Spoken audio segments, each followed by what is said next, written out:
Sì, dopo tanti anni sicuramente l'attaccamento alla squadra, alla città, tutto il blocco di persone con i quali quotidianamente mi sono rapportato, quindi altre forze dell'ordine, la stampa, la magistratura, sicuramente il legame è molto forte. Andarsene non dico che me ne vado con piacere perché comunque qui avevo un bel gruppo di ragazzi che lavoravano, stavo bene e mi sono veramente trovato bene. Detto ciò, il nostro lavoro prevede questo.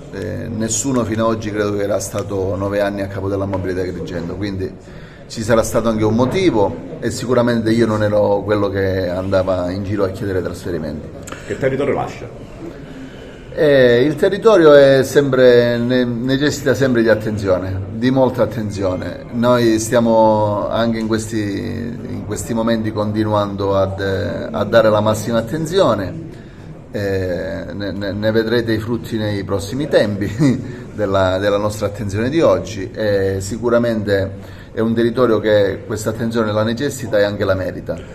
Ricorda in particolare un'operazione di questi 10 anni?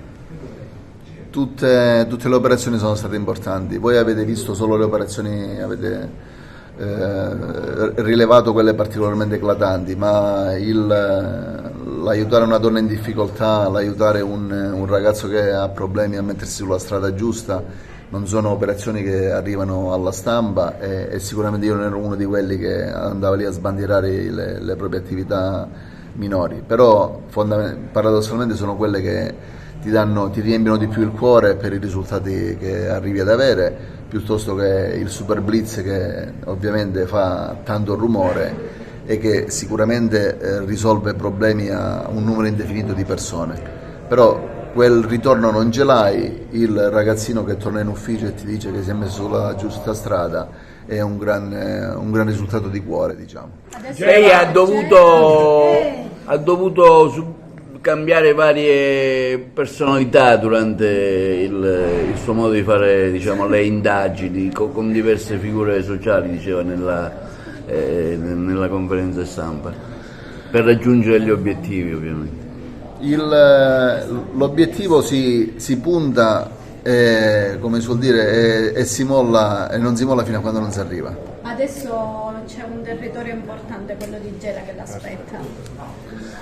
Sì, il territorio di Gela ovviamente, in quanto la mia città lo conosco, conosco le dinamiche, quindi rientrare in quella situazione con un nuovo ruolo non mi preoccupa assolutamente, ritrovo un gruppo di persone con le quali lavoravo, ne conoscerò altri nuovi, ma vi assicuro che non lo considero assolutamente, non è una cosa che temo.